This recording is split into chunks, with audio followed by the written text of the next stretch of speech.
Hi everyone, this is Engineer Pat 5290 coming to you with a product review. Today we're going to be reviewing and running the SD40 High Hood by Athearn ready to roll. Just to give you a brief history on the SD40 is a 6-axle road switcher diesel electric locomotive that was built by Electromotive Division between January 1966 and August of 1972.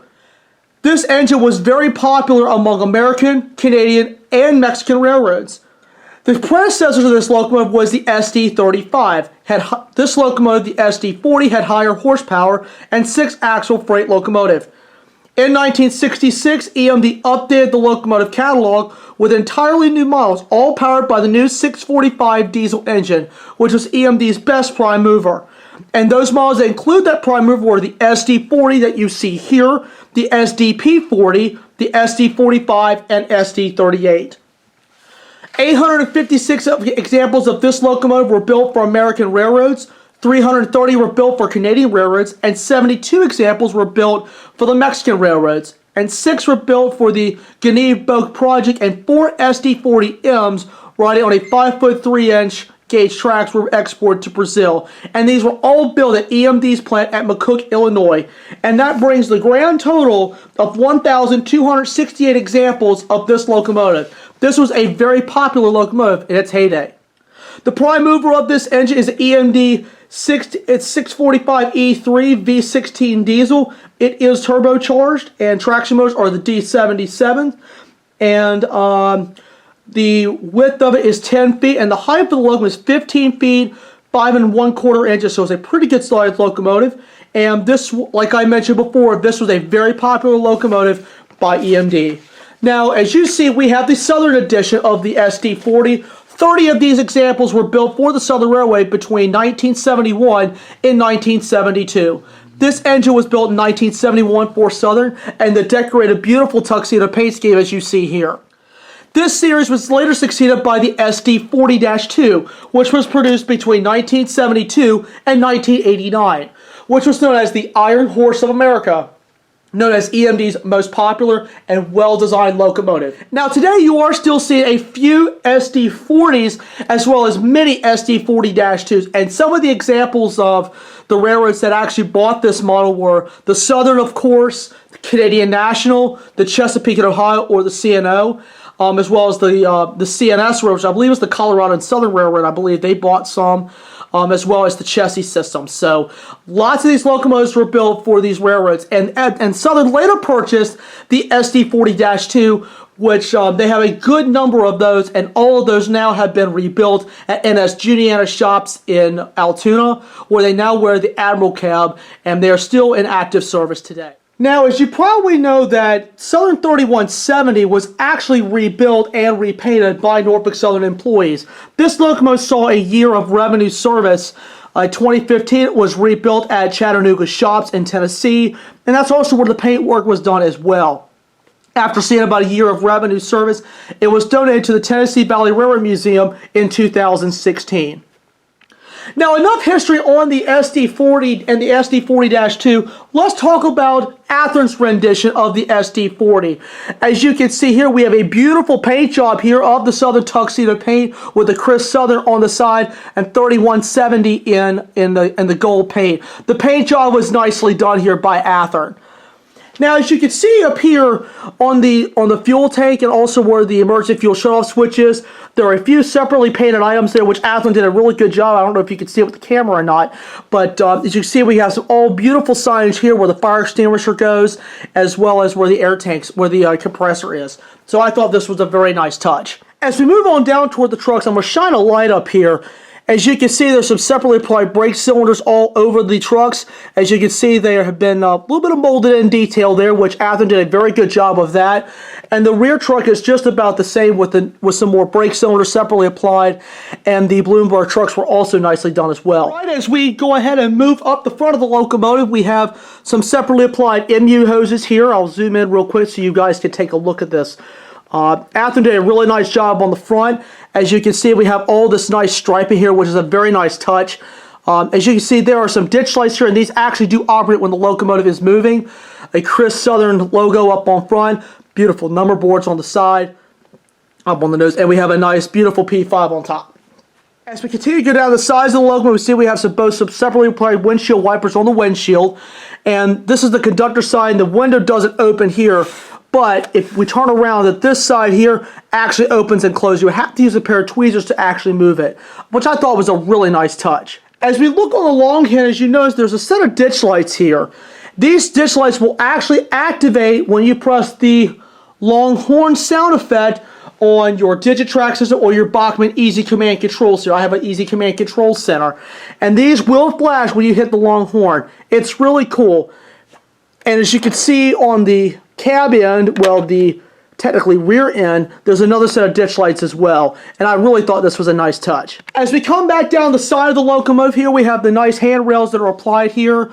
And even on the front and the back, they look yellow right where the engineer and the conductor climb up and down the locomotive, which I thought was excellent here. And we even also have a little draw door that is actually molded on, which actually looks really, really cool. As we look down the conductor side of the locomotive, you see we have some beautiful stripe here on the walkway, and this was actually pretty cool, so it matches the front and the back of the locomotive, which I thought was a really nice touch. As we move up on the top of the locomotive, here we have a nice separately applied antenna, as well as a smokestack and 5 free spinning blades. This makes this locomotive look really, really cool. Before I go over the best features of the locomotive, I would like to thank the 2 following YouTubers for inspiring me to do one of these. I'd like to thank Eric Siegel, which is Eric's Trains on YouTube, and also Ravenhawk6910 for inspiring me to do a review of my own 3170.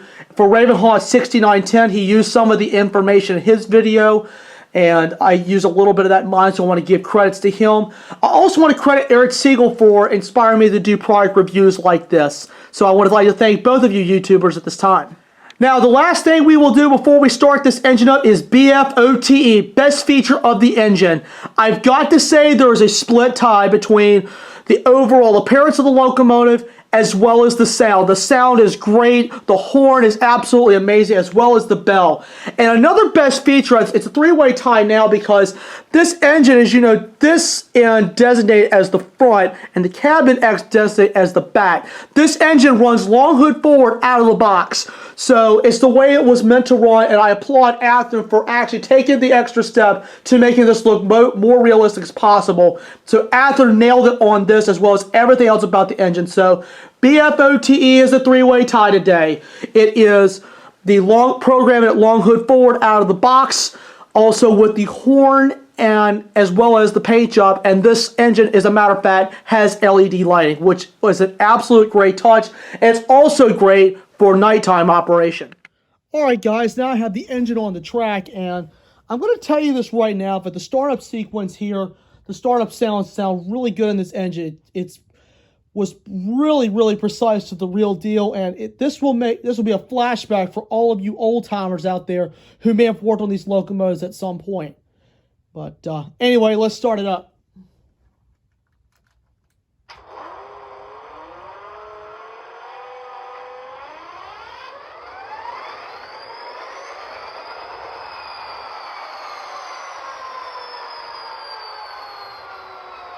Really nice startup. Let me go ahead and turn on some lights. I have this right now in reverse, and when I put it in forward, the long hood forward lights will turn on. So, anyway, let's try out the horn.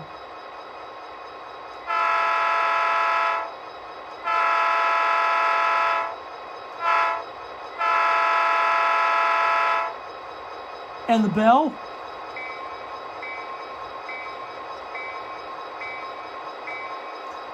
Alright, what we're going to do is we're going to shift over and we're going to hook up to some cars.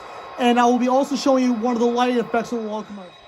Alright, now we're going to go ahead and move 3170 and we're going to couple up to these cars.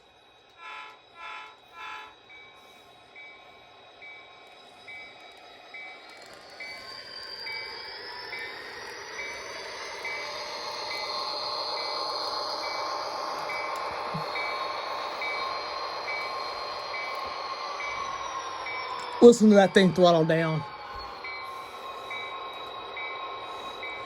As I mentioned in the review part, I said there was something about ditch lights. I'm going to press number 5 and you're going to see what happens.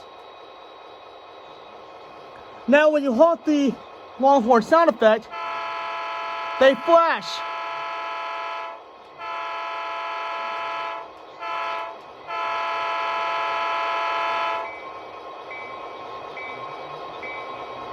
Pretty cool. Alright, you guys, we're getting ready to roll it out. Now, I don't have a lot of Southern cards with it, but I have a little mix of everything. But for a caboose for now, I'm using a Norfolk Southern caboose. Anyway, let's roll it out.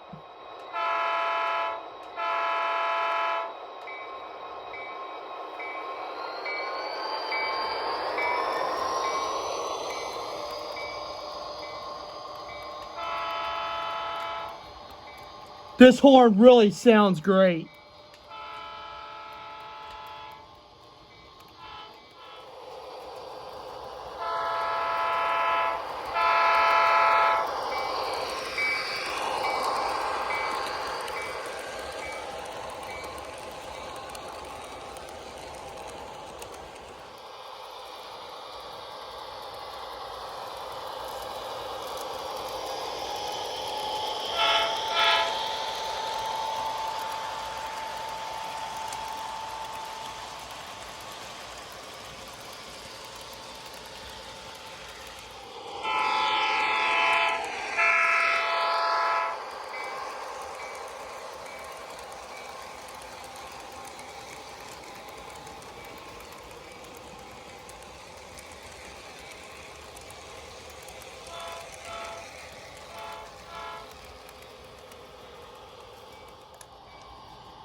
Guys, that pretty much wraps it up for this review. I hope all of you enjoyed this review and running of the Southern 3170. It is a great one. I have been pleased with it so far. So I hope you guys enjoyed the video, and please remember, if you are new to the channel, please remember to click the subscribe button, and remember, if you like the videos, please remember to give them a thumbs up, and let me know what you guys think in the comments below. Well, that's it for now. I'm Engineer Pat 5290, and I'll see you next time.